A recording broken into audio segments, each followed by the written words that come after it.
na ba, pre? Okay, ikaw muna, ikaw muna. Ako na ba? Teka lang, pre, nawawala ako eh. Di ko maalala yung sinasasabihin ko eh. Kaya mo na. Eh, wait lang, hintay ko mo. Wait lang, pre, hintay mo ako.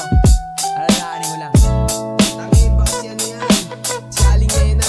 Oo, si Aling Nena. All black ang aking suot. Diyan bakit ikaw ay nababagot?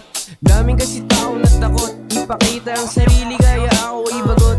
Hayaan mo na pare sila sa atin nilagot. Pero sa ngayon kumain na lang ng balot. Doon kay Alin Dading habang sila ay aneng. Doon yung mga chismosa lahat sila ay praneng. Ang daming mga tao na puro lang namamema. Gumagawa lang naman ng problema. Lalo si Aling Nena. Saan siya kumukuha ng ideya para sumira ng pamilya at ng buhay ng iba? Hoy, diyan alam mo na ba? Alam mo naman ang mga ganang uring tao. Pero wala ka nang magagawa. Si Aling Nena lang hiya kung magsasalita. Sama mo na yung asawa niya na pataba. Eh, huwag mong kalimutan na iyama yung anak niya. Puro lang naman kuda. Ang dami nangyayari palala ng palala. Hindi sila makuha sa isang salita. Nakakabahala, madaming kakondyaba. Kaya huwag na lang tayo magsalita. Madami na ngayon mapangusga.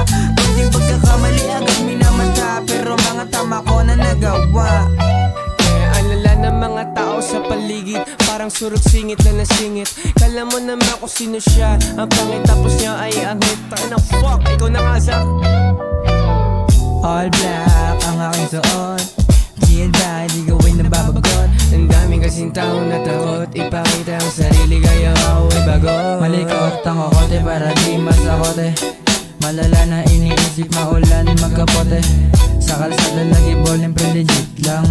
Wala pa akong sikot kaya jeep lang. Okay pa titingnan kasi naka-jacket kit mainit ang panahon ngayon. Sabayan mo pa ng tao na nawiwind lang.